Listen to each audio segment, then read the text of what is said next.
ஆண்டவரும் இரட்சகருமாக இயேசு கிறிஸ்துவின் இனிய நாமத்தில் உங்கள் யாவருக்கும் அன்பின் வாழ்த்துக்களை தெரிவித்துக் கொள்கிறேன். அருமையான தேவப்பிள்ளையிலே புதிய நாள் புதிய நம்பிக்கை தின தியானத்தின் மூலமாய் இந்த நாளில் கூட உங்களை சந்திப்பதில் நான் மிகுந்த மகிழ்ச்சி அடைகிறேன். அல்லேலூயா. இன்றைக்கு கூட கர்த்தர் நம்ம கொடுக்கிற வார்த்தை என்ன? ஏசாயா தீர்க்கதரிசன புஸ்தகம் 43 அதிகாரம் 18வது வசனம் கூட நான் வாசிக்க கேட்போம். முந்தினவைகளை நினைக்க வேண்டாம், பூர்வமானவைகளை சிந்திக்க வேண்டாம். அல்லேலூயா. இங்கே தீர்க்கதரிசி மூலமாய் ஆவியானவனுக்கு சொல்லுகிற காரியம் என்னவென்றால், முந்தினவைகளை நினைக்க வேண்டாம், பூர்வமானவைகளை சிந்திக்க வேண்டாம்.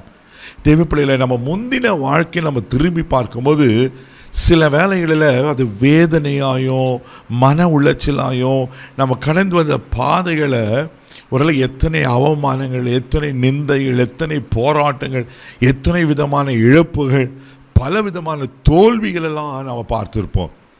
அதனால தான் இங்கே ஆவியான சொல்கிறாரு, முந்தினவைகளை பழைச நினைக்காத, பூர்வமானங்களை காலங்காலமாக தலைமுறையாக முன்னாடி இருந்த காரியங்களை யோசிக்காதீங்க அப்படின்னு சொல்லிட்டு தேவப்பிள்ளையில். ஆமாம், நாம் அப்படி நினைக்கும் போது நமக்குள்ள வேதனைகளும் கசப்புகளும் வைராக்கியம் தான் அதிகமாகும்.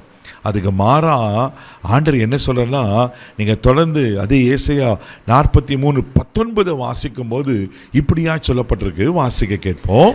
இதோ நான் புதிய காரியத்தை செய்கிறேன், இப்பொழுதே அதை தோன்றும், நீங்கள் அதை அறியீர்களா? நான் வனாந்தரத்திலே வழியையும் அவ்வாந்தர வெளியிலே ஆறுகளையும் உண்டாக்குவேன். ஆமென், ஆமென். நினைக்காதீங்க, சிந்திக்காதீங்க, இதோ நான் புதிய காரியத்தை செய்கிறேன். அல்லேலூயா. ஒருவேளை முந்தின வாழ்க்கை, கடந்த காலங்கள் வேதனையாயும் பல விதமான நெருக்கம் உள்ளதாக இருந்தாலும் இன்றைக்கி கர்த்தர் என்ன சொல்கிறேன்னா, நான் புதிய காரியத்தை செய்ய போகிறேன். அது சொல்லிட்டு அடுத்த வார்த்தை, இப்பொழுதே அது தோன்றும். அல்லேலூயா. தேவப்பிள்ளைகளே, இந்த நாள் உங்களுக்கு ஒரு விசேஷித்தமான நாள். பரிசுத்த ஆவியான திட்டமாய் நம்மளோடு பேசுகிறாரு. ஆமென். என்ன சொல்கிறேன்னா, நான் புதிய காரியத்தை செய்ய போகிறேன். அதுக்கு ஒருவேளை நமக்கு வேண்டிய அடையாளம் இல்லாமல் இருக்கலாம், சாதகமான சூழ்நிலை இல்லாமல் இருக்கலாம், ஒருவேளை வாய்ப்புகள் இல்லாமல் இருக்கலாம். சோர்ந்து போகாதீங்க. என் ஆண்டவரால் முடியாத காரியம் ஒன்றுமில்லை. ஒரு நொடி பொழுதில் அவர் அற்புதங்களை செய்கிற கர்த்தர். அப்படி இல்லாதவிலிருந்து இருக்கிறத போல அழைக்கிற கர்த்தர். ஆமென். தெய்வ பிள்ளைகளே, அப்போ ஆவியான சொல்றாரு, புதிய காரியத்தை செய்கிறேன் என்று. அது சொல்லிட்டு அடுத்த பகுதி சொல்லப்பட்டு, நீங்கள் அதை அறியீர்களா? நான் வனாந்தரத்திலே வழியும் அவாந்தரில் ஆறுகளை உண்டு பண்ணுகிற கர்த்தர். அல்லேலூயா. அது வனாந்தரம் வந்தால் கர்த்தரில் வழியை உண்டு பண்ணாரா? பிரதர், 100% உண்மை. இப்போ இன்னைக்கு என் வாழ்க்கை எப்படி இருக்குன்னா, வனாந்தரம் போல தான். வழி தெரியல, அடுத்த ஸ்டெப்பு செய்கிறது என்னத்தை எடுக்கிறதுன்னு தெரியல, அடுத்த காரியம் என்ன செய்கிறதுன்னு தெரியல. அவ்வளோ ஒரு குழப்பமான சூழ்நிலை, எல்லாவற்றையும் இழந்து போல சூழ்நிலை. ஏன் நான் வாழறதுக்கான செத்து போகலான்னு இருக்கிற சூழ்நிலை. அப்படி கலங்கிருக்கீங்களா? உங்கள் வாழ்க்கையை வனாந்தரமாகவும் அவாந்தர வெளியாக இருக்கிறா? பயப்படாதீங்க. கர்த்தர் உங்களுக்கு வழியை ஆயத்த பண்ணுவார். அல்லேலூயா. அவர் செங்கடலிலேயே அவன் வழியை ஆயத்த பண்ணுவாரனா, உங்கள் வனாந்தரத்தை கர்த்தர் மாற்ற மாட்டாரா? உங்கள் அவாந்தர வழியை நீர்த்தடகமாய் மாற்ற மாட்டாரா? அதனால் ஆண்டவர் என்ன சொல்கிறேன்னா, பழைச நினைக்காதீங்க, முந்தினதை முடிஞ்சிச்சு, அவ்வளோதான். கர்த்தர் புதுசு செய்ய சொல்லுகிறார். இந்த புதிய நாளில் இந்த நம்பிக்கையோடுங்க.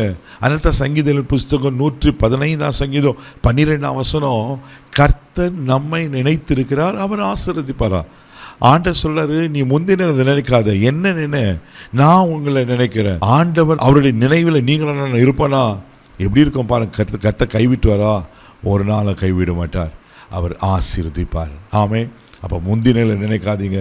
பூர்வமான கசப்பான அனுபவங்கள், தோல்விகள், ஒரு எப்படிப்பட்ட பாதையில் கடந்து வந்து தெரியல, அதெல்லாம் மறந்துட்டு ஆண்டவருக்கு நன்றி சொல்லுங்க.